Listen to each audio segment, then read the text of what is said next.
Karena hanya satu yang saya pikirkan adalah bagaimana masyarakat Banten terfasilitasi yang berkaitan dengan penyakit corona ini.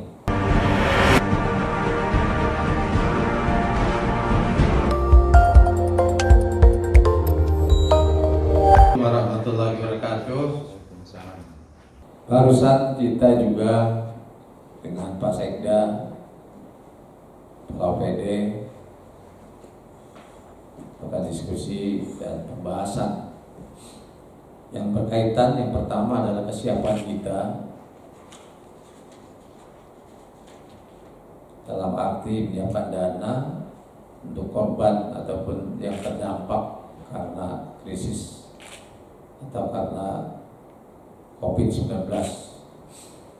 Kita sudah mengancar-ancar bahwa sebenarnya masyarakat yang terdampak itu sekitar 4.300.000 lebih. Kita coba sedang kita simulasikan berapa perjiwanya. Kalau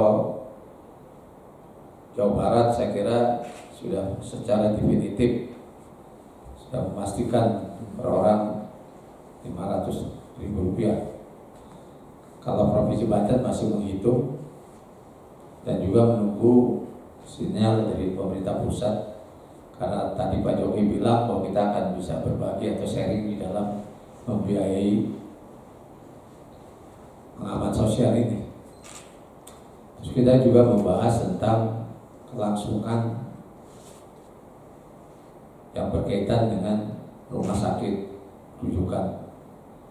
Sebenarnya kita punya niat baik setelah melihat perkembangan, mencermati rumah sakit rujukan selama ini yang digunakan masyarakat Banten adalah rumah sakit Yulianti Saroso dan rumah sakit Persahabatan, yang dari waktu ke waktu semakin tambah, semakin banyak, dan tidak ada rumah sakit kita yang berfungsi untuk bisa tempat konsultasi ataupun menampung. Walaupun ada, sangat terbatas. Misalnya Rumah Sakit Umum Daerah Tangerang cuma memiliki 7 tempat tidur. Rumah Sakit Umum Serang hanya 3 tempat tidur. Saya melakukan langkah-langkah terobosan dan inovasi karena hanya satu yang saya pikirkan adalah bagaimana masyarakat Banten terfasilitasi yang berkaitan dengan penyakit corona ini atau virus corona. Dengan segala daya dan kemampuannya kita sudah lakukan. Tahun 2023 kita sudah buka. Tentunya dengan berbagai kekurangan ini saya berharap masyarakat, tokoh, para politisi yang jadikan panggung kekurangan itu.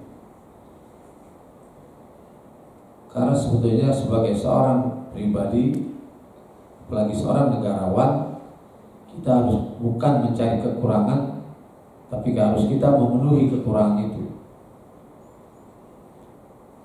Karena virus corona ini adalah menjadi tanggung jawab kita bersama. Tidak pada tempatnya untuk saling menyalahkan, apalagi nyinyir. Jangan merasa jadi pahlawan, karena sebetulnya pahlawan sejatinya dan sebenarnya ada pada tim medis yang berjuang setiap hari, yang mereka berhadapan dengan maut dan mereka juga tidak menuntut terlalu banyak. Kekurangan pelayanan kami tentunya pasti ada, dan kekurangan itu ada di mana-mana, termasuk juga alat kesehatan, APD. Oleh karena itu kami, Gubernur dan jajaran eksekutif mengucapkan terima kasih kepada DPRD yang memberikan dukungan support bagi kami, termasuk diberikan kesempatan untuk menganggarkan sebanyak-banyaknya, membiayai sebanyak-banyaknya untuk memenuhi tanggung jawab sebagai rumah sakit. khusus corona. Ini kita bahas, dan oleh itu keluhan-keluhan yang disampaikan tetap menjadi perhatian, dan saya ingin katakan bahwa saya akan memberikan yang terbaik buat masyarakat Banten, termasuk pelayanannya.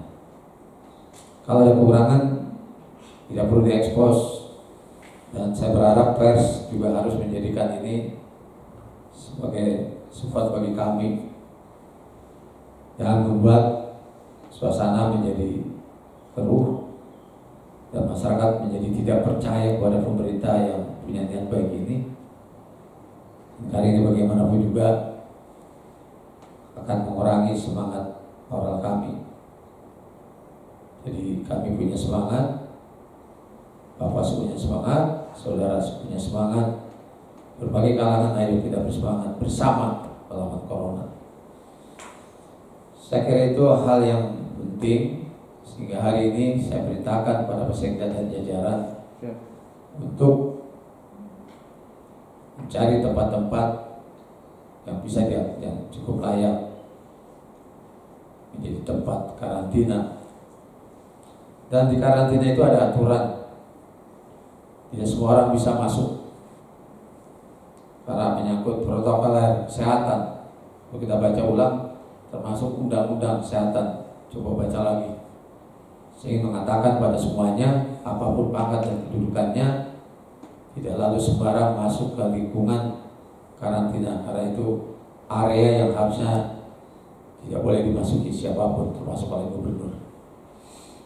Demikian yang bisa saya sampaikan. Terima kasih. Assalamualaikum warahmatullahi wabarakatuh.